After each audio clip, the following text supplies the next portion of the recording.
Hey guys, here's another video starting out. I'm looking at my friend's F-150. It's got the 5.4 trike net, the 5.43 valve. He says it's really lacking on power. It likes to bog down. He brought a fuel filter with him. He wanted me to replace that. He thought that was his issue, so I thought it was unlikely that was the issue. So I replaced it for him. It didn't change anything. So I'm going to be walking you guys through the process of checking out what might be causing this issue, and yeah, hopefully you guys will learn something, and let's get started. All right, we're under the truck. Pre-cat, I have pulled out the O2 sensor. There, it's focusing. I pulled out the O2 sensor and I inserted a fitting with an adapter on it, going to a vacuum line that I'll be hooking up to a low pressure gauge. And I'm doing that because I'm suspecting that he may have some plugged up catalytic converters. So I'm going to be checking those, checking the back pressure on it to see if it is indicating that they may be plugged up.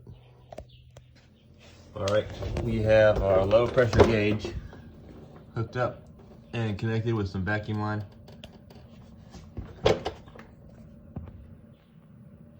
there it goes up to 10 PSI. Well, it goes up higher than that, but we got it's set to 0 right now because the vehicle's not running. We're gonna go ahead and start the vehicle and see what it does. It idle.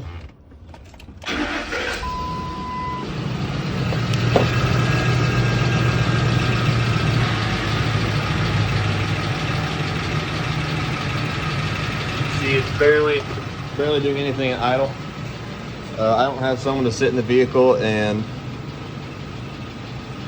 raise the RPM for me, so I'm just going to use my scanner to increase RPM. We'll bring it up to about 2,000 RPM.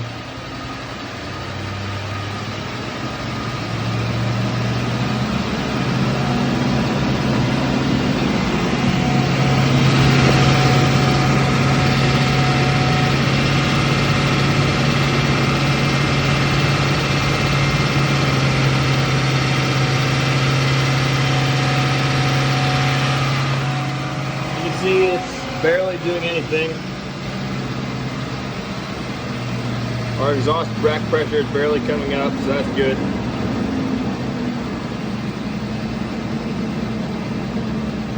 And that is just one bank. So we're going to check the other bank in the same way. But that should give you a good idea about how to test your catalytic converters and see if they are plugged up. At idle, an acceptable range is anywhere from basically 0 up to like 1.5. If you get higher up to 2,000 RPM, you know, you're going to see it climb a little bit. But if you see anything way out there, probably up past 5 PSI, you're gonna want to be checking out your catalytic converters a little bit further, maybe removing them and looking at them. But yeah, I hope that was helpful for you guys, and please like and subscribe.